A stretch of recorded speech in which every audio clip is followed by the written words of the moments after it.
الحمدللہ رب العالمین والصلاة والسلام علی سید الانبیاء والمرسلین اللہم صلی علی سیدنا و مولانا محمد وعلی آلہ واصحابہ وبارک وسلم وصلی علیہ۔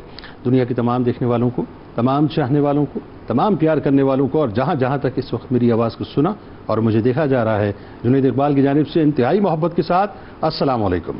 ایک بار پھر ناظرین، آپ کو پر نور صبح نور کے ساتھ میں دل کی عطا گہرائیوں سے خوش آمدید کہتا ہوں، اور آئیے بلا توقف چلیں حضرت ابو انیس محمد برکت علی علیہ رحمہ کی تعریف اسماء نبی کریم صلی اللہ علیہ وآلہ وسلم سے رسول اللہ صلی اللہ علیہ وآلہ وسلم کا ایک اسم مبارک پڑھنے اور سننے کی سعادت حاصل کرتے ہیں۔ سیدنا قاسم المیراث صلی اللہ علیہ وآلہ وسلم، ہمارے سردار ورثہ تقسیم فرمانے والے، درود و سلام بھیجے اللہ آپ صلی اللہ علیہ وآلہ وسلم پر، آپ صلی اللہ علیہ وآلہ وسلم کے آل پاک پر اور صحابہ کرام رضوان اللہ تعالیٰ علیہم اجمعین پر۔ حضرت علی کرم اللہ وجہ الکریم سے روایت ہے کہ حضور نبی کریم صلی اللہ علیہ وآلہ وسلم حدیث قدسی بیان کرتے ہوئے فرمایا کہ جس شخص نے میرے کسی ولی سے دشمنی کی تو گویا اس نے مجھ سے جنگ کی، اور اللہ تعالیٰ کے برگزیدہ لوگ یعنی اولیاء کرام انبیاء علیہ السلام کے وارث ہیں۔ ناظرین کرام، ہمارے ساتھ آج آپ نے ضرور جڑے رہنا ہے، کیونکہ ذہن میں رکھیے کہ یہ جو صحابہ کرام رضوان اللہ تعالیٰ علیہم اجمعین کی قبیل نساب، ان سے زیادہ شاندار قبیل اس کائنات میں کوئی نہیں۔ اسلام کی دولت سے مالا مال ہونے کے بعد ناظرین یہ ذہن میں رکھیں کہ عشق کے سرور دو جہاں صلی اللہ علیہ وآلہ وسلم ہی صحابہ کرام رضوان اللہ تعالیٰ علیہم اجمعین کے دلوں کی دھڑکن بلکہ یوں کہیے روح کا حصہ بن چکا تھا۔ وہ جیتے بھی اپنے آقا و مولا صلی اللہ علیہ وآلہ وسلم کے لیے تھے، اور وہ مرتے بھی اپنے آقا و مولا صلی اللہ علیہ وآلہ وسلم کے لیے تھے۔ ان کے ماتھے پر ناظرین، ان کے ماتھے پر صرف ایک آئی ڈی تھی، وہ غلامی رسول صلی اللہ علیہ وآلہ وسلم کی آئی ڈی تھی۔ ان کی زبان پر صرف ایک سلوگن تھا، وہ فدا کا ابی و امی یا رسول اللہ صلی اللہ علیہ وآلہ وسلم کا سلوگن تھا۔ وہ اپنے محبوب آقا و مولا صلی اللہ علیہ وآلہ وسلم کی محبت و غلامی کے سمندر میں ناظرین اس حد تک غوطہ زن ہو چکے تھے کہ انہیں دنیا کی کسی اور شے سے کوئی نسبت، کوئی تعلق، کوئی غرض ہی نہ تھی۔ اسی عشق کامل کے طفیل ناظرین صحابہ کرام رضوان اللہ تعالیٰ علیہ مجمعین کو دنیا میں اقتدار اور آخرت میں عزت و وقار ملا۔ اسی عشق کا رنگ تھا کہ مشکل سے مشکل ترین گھڑی اور کٹھن سے کٹھن ترین حالات میں بھی انہیں دو عالم کے مالک و مختار کی صحبت کی، یعنی سمجھ لیجیے کہ ذرہ برابر بھی دوری گوارا نہ تھی۔ اسی عشق کا تقاضا تھا کہ ہر وقت ہر لمحہ اپنے محبوب آقا صلی اللہ علیہ وآلہ وسلم کا نقش پا ڈھونڈتے اور اسی کو مشعل راہ بنا کر زندگی کو گزارا کرتے تھے۔ اور اسی عشق کی انتہا تھی ناظرین کہ اپنا سب کچھ جانے کائنات پر نچھاور کرنے کے لیے ہر وقت تیار بھی رہتے تھے، اور نچھاور کر کے اس پہ فخر بھی محسوس کیا کرتے تھے۔ لہٰذا آج صحابہ کرام رضوان اللہ تعالیٰ علیہ مجمعین کی سنہری ترین کہکشاں میں ایک ایسے چمکتے دمکتے ستارے کی بارگاہ میں ہدیہ عقیدت پیش کرتے ہیں کہ جنہوں نے ایمان کی حلاوت اور اس کی لذت کو انتہائی کم عمری میں پا لیا تھا، جنہوں نے اپنی نوجوانی، اپنا شباب سرور دو جہاں صلی اللہ علیہ وآلہ وسلم کے نام کی، جو بدر کے میدان میں اپنی کم عمری کی وجہ سے لوٹائے گئے، مگر چونکہ رخ مصطفیٰ صلی اللہ علیہ وآلہ وسلم کے دیدار کے بعد ہی عشق کی حدت اور شدت اپنے عروج پر پہنچ چکی تھی، لہذا وجود میں فدا کا ابی و امی یا رسول اللہ صلی اللہ علیہ وآلہ وسلم کی صدائیں گونجتی رہیں، یعنی شہادت کی تمنا عالم شباب ہی میں شباب کو پہنچ چکی تھی، اور شوق جہاد ہر لمحے، ہر وقت، ہر پل وجود میں مچلتا رہتا تھا۔ اور ایک سال بعد ہی ناظرین غزوہ احد کے موقع پر جب دیگر کئی نوجوان صحابہ کرام رضوان اللہ تعالیٰ علیہ مجمعین کے ساتھ آپ بھی ایک بار پھر اپنی کم عمری کی وجہ سے لوٹائے جانے لگے، تو اس وقت جس شدت سے اپنے قدموں پر اچک کر اپنے جذبہ جہاد اور شوق شہادت کو پیارے آقا کریم صلی اللہ علیہ وآلہ وسلم کی بارگاہ میں پیش کیا، وہ جذبہ، وہ منظر دین اسلام کے نام پر اپنا سب کچھ قربان کر دینے اور سرور دو جہاں صلی اللہ علیہ وآلہ وسلم کے قدمین پر اپنی جان نچھاور کر دینے کی تمنا کے مناظر میں ناظرین ایک حسین ترین منظر ہے کہ تمنا کو قبولیت کے پر لگے، اور میدان جہاد میں یعنی غزوہ احد کے موقع پر ہی کم عمری میں اپنے سینے پر تیر کھایا، تیر کا پھل نہ نکلنے کی وجہ سے اپنے سینے میں سرور دو جہاں صلی اللہ علیہ وآلہ وسلم کے اس وعدے پر رہنے دیا کہ میں قیامت کے دن تمہارے حق میں گواہی دوں گا کہ تم اللہ کی بارگاہ میں شہید ہوئے ہو۔ لہذا چشم فلک نے ناظرین دیکھا کہ اس کائنات کے سچوں کے سچے اور سچوں کے سچے کی جو بشارت تھی ناظرین، یعنی 15 برس کی عمر میں حضرت رافع بن خدیج رضی اللہ تعالیٰ عنہ کو جو بشارت دی گئی تھی وہ 86 برس کی عمر میں پوری ہوئی۔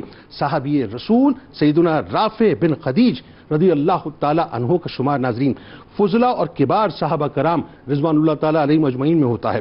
اطاعت رسول اللہ اور شوق جہاد کے علاوہ امر بالمعروف و نہی عن المنکر آپ کی زندگی کا ایک تابناک پہلو تھا۔ اپنے قبیلے کے رئیس تھے، سردار تھے، یوں کہہ لیجئے کہ ایلیٹ کلاس سے تعلق رکھتے تھے، مگر اس حقیقت کو پہنچے ہوئے تھے کہ اصل کلاس تو وہ ہے کہ جس کے پاس عشق رسول کا پاس ہے، باقی اس کے علاوہ کسی کی کوئی کلاس نہیں ہے۔ حضرت رافع بن خدیج رضی اللہ تعالیٰ عنہ کی ہستی ناظرین، ایک اور یعنی ان کی ہستی کے اندر ایک اور کمال پہلو یہ تھا کہ آپ رضی اللہ تعالیٰ عنہ علمی اعتبار سے انتہائی بلند مقام رکھتے تھے، اور عالم یہ تھا کہ اطاعت رسول، محبت رسول، جذبہ جہاد اور شوق شہادت جیسے جذبات کے ساتھ ساتھ ان کو راوی حدیث رسول ہونے کا بھی اعزاز حاصل ہے۔ چنانچہ حدیث کی کتابوں میں ان کے سلسلے سے تقریباً 78 روایتیں منقول ہیں، اور ان سے روایت کرنے والوں میں صحابہ بھی موجود ہیں اور تابعین کے گروہ بھی موجود ہیں۔ پھر ایک اور شاندار وصف جو آپ رضی اللہ تعالیٰ کی ہستی کا حوالہ ہے ناظرین، وہ یہ ہے کہ رسالت مآب صلی اللہ علیہ وآلہ وسلم نے اپنی زبان اقدس سے یعنی جو کچھ بھی فرمایا، آپ جو کچھ بھی سنا کرتے تھے اسے اپنی ایمان کا جز بنا لیا کرتے تھے، ہر بات پر عمل کرتے تھے۔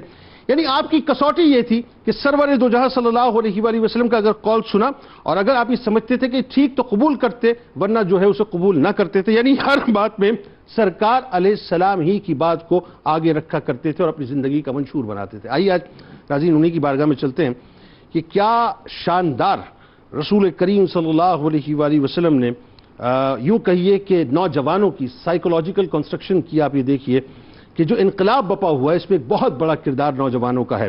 میرا خیال ہے کہ آج کا پروگرام نوجوانوں کے لیے ہی ہے، اور نوجوانوں کو ہمارے ساتھ رہنا چاہیے کہ نوجوان صحابی رسول حضرت رافع بن خدیج رضی اللہ تعالیٰ عنہ نے جان کائنات پہ اپنا سب کچھ کیسے نشاور کر دیا۔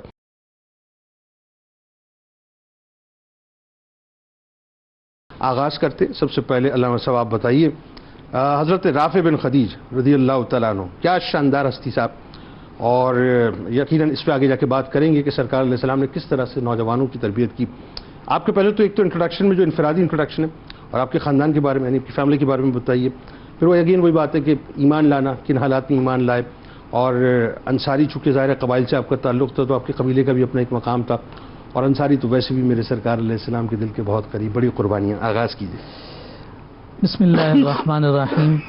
جان دو عالم، جان کائنات صلی اللہ علیہ وآلہ وسلم کے جانثار صحابہ میں ایک عظیم اور خوبصورت نام حضرت رافع بن خدیج رضی اللہ تعالی عنہ کا ہے۔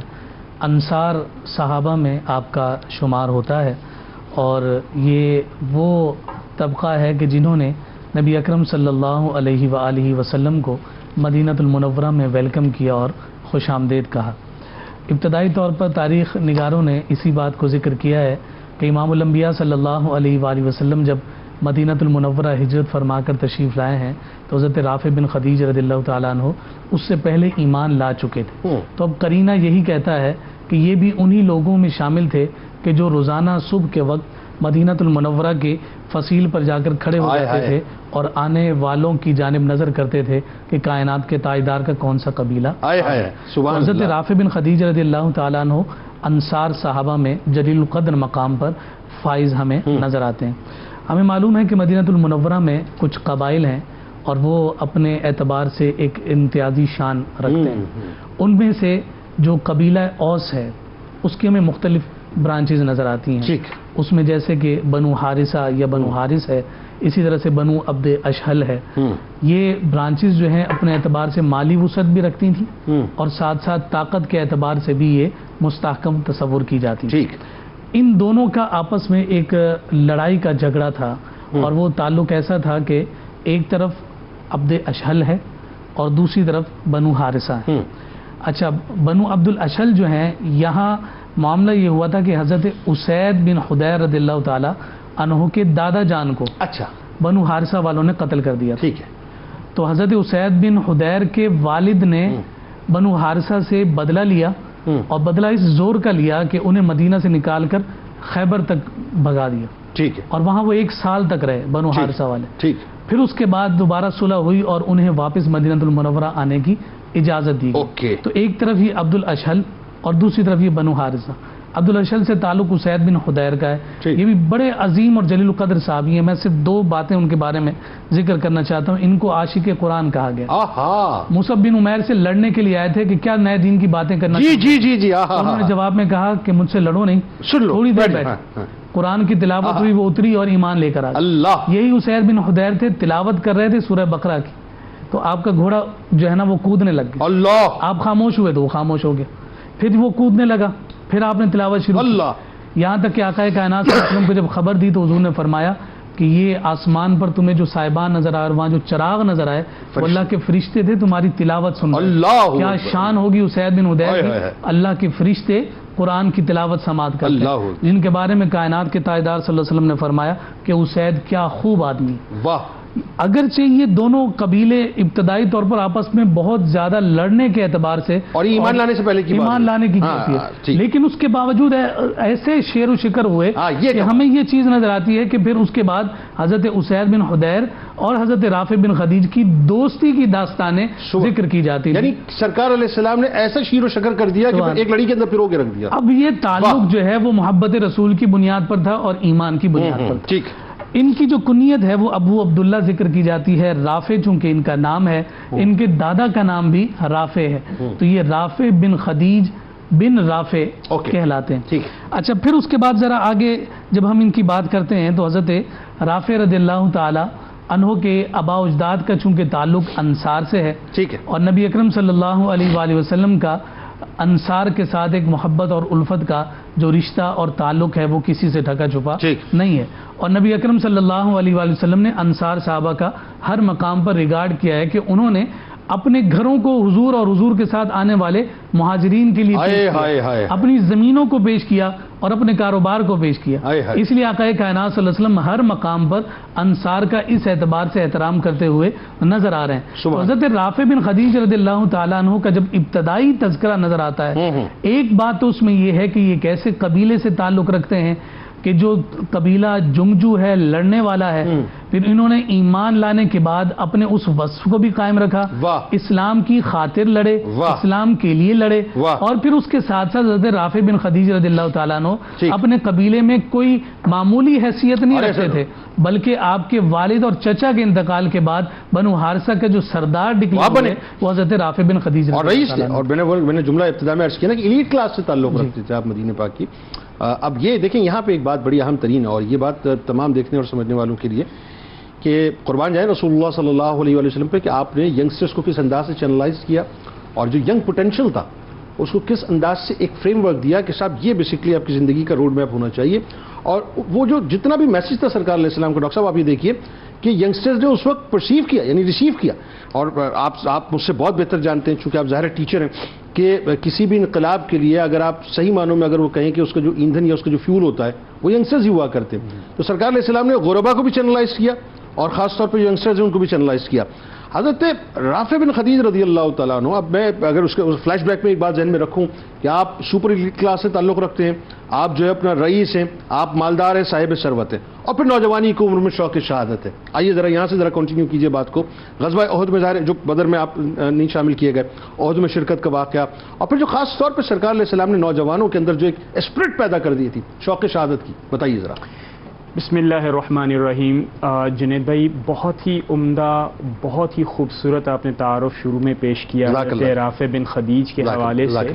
تو میں براہ راست آپ کو میدان احد کی تیاری کے سلسلے میں 3 ہجری میں لے جاتا ہوں، جہاں پر صفوف لگی ہوئی ہیں اور حضور پرنور حضرت محمد مصطفیٰ صلی اللہ تعالی علیہ وسلم آپ معائنہ فرماتے ہیں جیسے کہ آپ کی عادت تھی کہ شہر سے نکلنے سے پہلے اور میدان جنگ میں داخل ہونے سے پہلے ایک بار فائنل چیک کر فرمایا کرتے تھے کہ ان صفوف میں جو جہاد کے لیے نوجوان موجود ہیں، بزرگ موجود ہیں، ان صفوف اپنے پروٹوکولز کے مطابق ترتیب پا چکی ہیں یا نہیں پا چکی. اور قائدین کی سب سے پہلی اور بنیادی ذمہ داری یہ ہوتی ہے کہ جو عوام ان کے پیچھے ہوتی ہے، جو ان کی نگرانی میں جس نے لڑنا ہوتا ہے، جن کی نگرانی میں اس سویلائزیشن نے پروان چڑھنا ہوتا ہے، ان پر خوب گہری نظر رکھتے ہیں اور ان کے ساتھ ون ہونے کی کوشش کرتے ہیں کہ چونکہ ان نوجوانوں کو ان لوگوں نے آگے اسلام کی خدمت فرمانی ہے، لہٰذا اس پروٹوکول میں کوئی کمی نہیں ہونی چاہیے۔ جب یہ معاملہ ہو گیا تو چشم فلک یہ دیکھتی ہے کہ حضور اکرم صلی اللہ تعالیٰ علیہ وسلم کا معمول یہ ہے کہ آپ کم عمر یا ایسے لوگ جو کہ آپ کی فہم اور فراست، جو کہ یقیناً ایک بہت بڑی فہم و فراست ہے، تاریخ نے اس بات کو ثابت فرمایا ہے کہ جو لوگ نامناسب ہوتے اس جنگ کے لیے بھی تو آپ واپس فرما دیا کرتے۔ نامناسب ان دیٹ سینس کہ وہ انڈر ایج ہوتے یا فار اینی ریزن حضور اکرم صلی اللہ تعالیٰ علیہ وسلم کی جو نظر کرم ہے، اگر وہ یہ دیکھتی ہے کہ اس جنگ کے لیے شاید یہ مناسب نہ ہو تو پھر ایسا ممکن ہے۔ لیکن جو یہ میدان جہاد کے لیے جو ایج ایلیجبلٹی تھی 15 برس رکھی گئی تھی۔ ایگزیکٹلی، ٹھیک ہے۔ اب ہم آگے آتے ہیں، جب حضرت حضور اکرم صلی اللہ تعالیٰ علیہ وسلم نے کم عمر صحابہ کرام کو دیکھا، جب کم عمر صحابہ کرام کو دیکھا تو آپ نے اس سے پہلے بھی یعنی غزوہ بدر کے موقع کے اوپر بھی ایسے ہی فرمایا کیا کہ آپ نے کم عمر صحابہ کرام کو واپس فرما دیا۔ اس بار حضرت رافع بن خدیج وہاں پر موجود ہیں، حضرت عبداللہ ابن عمر کے حوالے سے روایات ہیں، حضرت زید بن ثابت ہیں، حضرت زید بن ارقم ہیں، حضرت سمورہ بن جندب ہیں۔ یہ تمام اگلی نسلوں کے صحابہ کرام ہیں جنہوں نے مسلمانوں کی قیادت فرمانی ہے، جنہوں نے مسلمانوں کی قیادت فرمانی ہے، اور یہ نوجوان جو کہ کم عمر ہیں، کسی کی عمر 13 ہے، کسی کی 14 ہے، کسی کی 15 ہے، یہ یہاں پر موجود ہیں اور حضور اکرم صلی اللہ تعالیٰ علیہ وسلم کے پروٹوکولز کے مطابق یہ کم عمر ہیں، لہٰذا انہیں ابھی شریک نہیں ہونا ہے، ابھی شریک نہیں ہونا ہے۔ جب یہ ہوتا ہے تو حضرت رافع چونکہ اس سے پہلے بھی یعنی کر چکے ہیں اور پھر واپسی ہوئی ہے، اور وہ اس کا ان کو اتنا پین تھا، اتنی تکلیف تھی کہ انہوں نے اس کا بارہا اظہار بھی فرمایا۔ اس بار جب یہ ہوا تو آپ اپنے والد کے پاس سفارش کے لیے والد آتے ہیں اور والد یہ کہتے ہیں کہ اے حضور اکرم صلی اللہ تعالیٰ علیہ وسلم، اللہ کے رسول، یہ جو رافع ہیں یہ تو بہت اچھا تیر چلانا جانتے ہیں۔ جسٹ امیجن کیا ان کے عقائد تھے۔ ایک بار آپ سوچیے کہ یہاں پر جانیں قربان ہوتی ہیں، اور جس انداز میں جانیں قربان ہوتی ہے، آج کل کا وارفیئر دیکھیے اور اس زمانے کا تو زمین و آسمان کا فرق ہے۔ اس کے باوجود بھی والد سفارش کر رہے ہیں کہ ان کو اچھا تیر چلانا آتا ہے۔ حضور اکرم صلی اللہ تعالی علیہ وسلم نے دوبارہ نظر کرم فرمائی تو چشم فلک نے ایک اور منظر دیکھا، یہ نوجوان اپنی پاؤں کی انگلیوں کے پوروں پر ابھر کے کھڑے ہو رہے ہیں تاکہ میرا قد بھی کم معلوم نہ ہو اور میں پھر اس قافلے میں شامل ہو جاؤں۔ اس کے بعد حضور اکرم صلی اللہ تعالی علیہ وسلم نے ان کو اجازت دی۔ دوسرا منظر سوچیے، ایک اور صحابی حضرت سمورہ بن جندب، آپ تشریف لاتے اور آپ یہ کہتے ہیں میں بھی واپس ہوں اور میں بھی توانا ہوں، اتنا ہی قوی ہوں، ابھی آپ مقابلہ کروائیے، حضرت رافع بن خدیج کو میں پچھاڑ دوں گا۔ حضور اکرم صلی اللہ تعالی علیہ وسلم کا موقع شناسی فرمائیے اور جسے آپ کہتے ہیں ترغیب دینا، حوصلہ افزائی کرنا، آپ نے مقابلہ فرمایا۔ جب مقابلہ ہوا تو واقعتاً سمورہ بن جندب نے پچھاڑ دیا تو حضور اکرم صلی اللہ تعالیٰ علیہ وسلم نے آپ کو بھی اجازت دی، اب دونوں ایلیجیبل ہو، یہ دونوں ایلیجیبل ہو گئے۔ اب ان تمام باتوں سے ہم کیا دیکھتے ہیں جنید بھائی؟ سب سے بنیادی نمبر 1، آپ یہ دیکھیے کہ 13 سال مکہ المکرمہ اور کم و بیش 2 سے 3 سال ابھی مدینہ المنورہ میں موجود ہیں۔ اگلی نسل تیار ہو رہی ہے، اقدار کو آپ نے منتقل کرنا ہے، لیڈرشپ کو منتقل کرنا ہے، لیڈرشپ کو بھی، اقدار کو بھی، اور اسلامی پریکٹسز کو بھی، اس میں جہاد سر فہرست ہے۔ بالکل ٹھیک ہے۔ حضور اکرم صلی اللہ تعالی علیہ وسلم نے نوجوانوں کی مشاورت، ان کی حوصلہ افزائی، ان کی رائے کی رسپیکٹ کرتے ہوئے غزوہ احد کے اندر اقدامی جہاد کا فیصلہ فرمایا۔ نمبر 2، ان کی ترغیب اور ان کی حوصلہ افزائی کرتے ہوئے مقابلے بھی کروانے پڑے تاکہ نوجوانوں کی حوصلہ افزائی کی جائے، وہ بھی آپ نے کی۔ نمبر 3، کمپٹیشن کی ایک فضا جو ہے اور یہ کمپٹیشن، یہ ہیلدی کمپٹیشن. اچھا، تیسری بات میں یہ کہنا چاہ رہا ہوں، ہم یہ سمجھتے ہیں کہ تربیت زبان سے ہوتی ہے. حضور اکرم صلی اللہ تعالی علیہ وسلم نے بیت عقبہ اولا اور ثانیہ میں جن صحابہ کرام کی تربیت فرمائی، پھر اس کے ساتھ ساتھ مسلسل نظر کرم فرمائی. آپ دیکھیے کہ ان جو کم عمر صحابہ کرام ہیں ان تک وہ اقدار منتقل ہوئے، اور حضور اکرم صلی اللہ تعالی علیہ وسلم نے بخوبی اندازہ اس بات کا فرمایا کہ یہ صحیح معنوں میں اقدار منتقل ہوں تاکہ آئندہ کی قیادت کے لیے آسانیاں ہوں.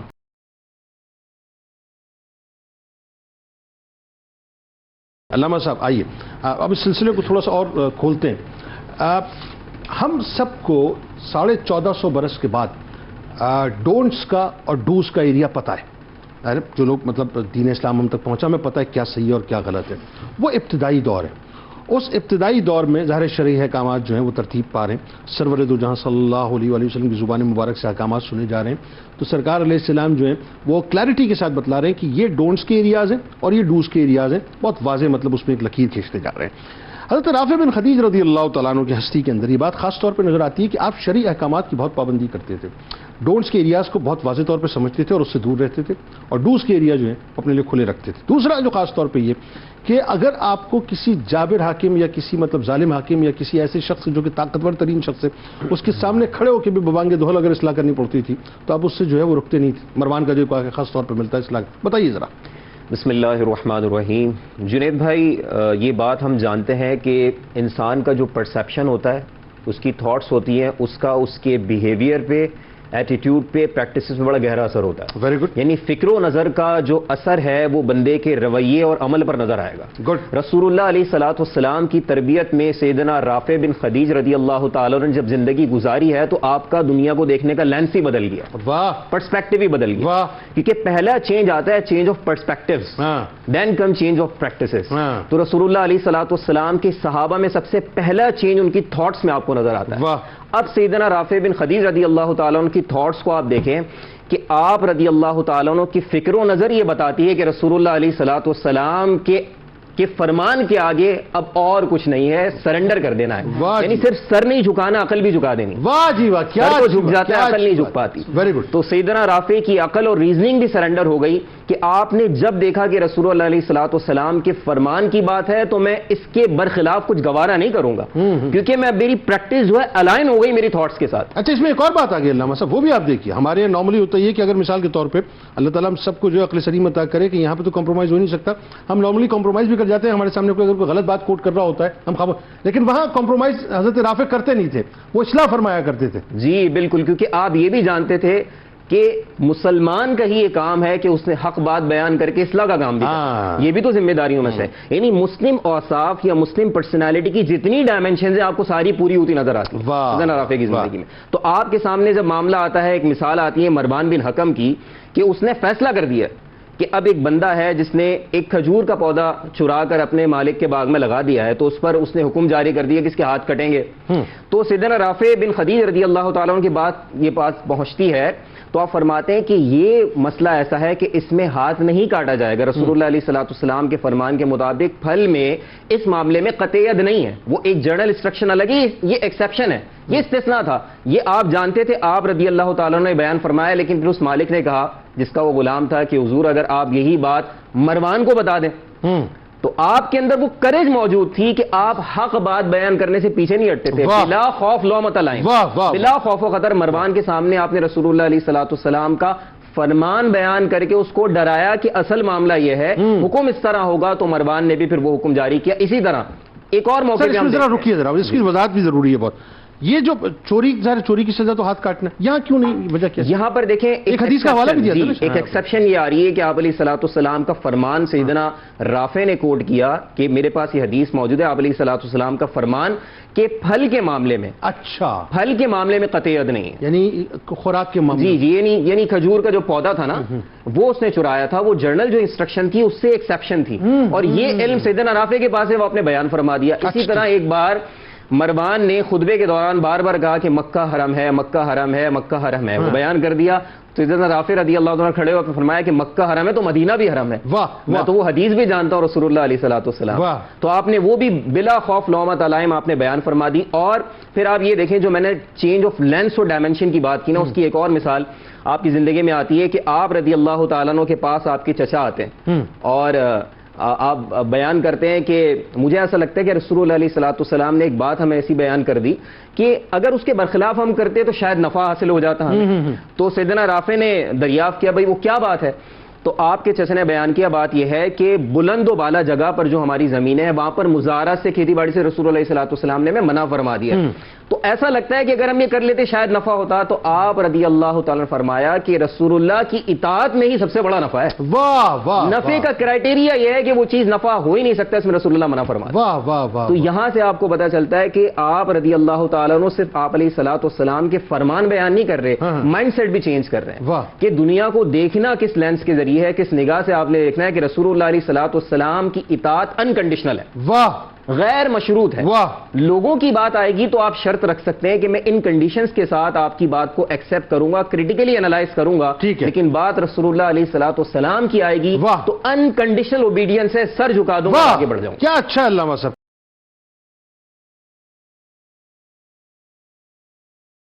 ہمارے ساتھ ملک کے معروف شناخواں جناب محمد عرفان غازیانی صاحب موجود ہیں. آپ کو خوش آمدید. السلام علیکم. منقبت کا نذرانہ آپ سے پیش کروائیں گے. آئیے آپ کو لیے چلتے ہیں کتاب الشفا کی جانب. بھولے ہوئے قرآن کو یاد کرنا، سورہ نمل کی آیت نمبر 6 روزانہ 1000 بار پڑھ کر اگر قرآن پاک کو یاد کیا جائے تو بھولا ہوا قرآن پاک یاد ہو جاتا ہے. اول و آخر درود پاک ضرور پڑھیے گا. امام اعظم امام ابو حنیفہ رحمۃ اللہ علیہ کا قول مبارک ہے کہ آپ صلی اللہ علیہ وآلہ وسلم کے نور سے 14ویں کا چاند منور ہے اور آپ صلی اللہ علیہ وآلہ وسلم ہی کے نور سے یہ سورج روشن ہے. اور عیسیٰ علیہ السلام آپ کی خوشخبری سنانے آئے اور آپ صلی اللہ علیہ وآلہ وسلم کے حسن صفات کی خبر لے کر آئے. ابو عبداللہ رافع نے نرالی شان پائی ہے. ابو عبداللہ رافع نے نرالی شان پائی ہے. رسول اللہ کے صدقے ملی ان کو بھلائی ہے. رسول اللہ کے صدقے ملی ان کو بھلائی ہے. نبی پر جان لٹانے کے لیے تیار رہتے تھے. نبی پر جان لٹانے کے لیے تیار رہتے تھے.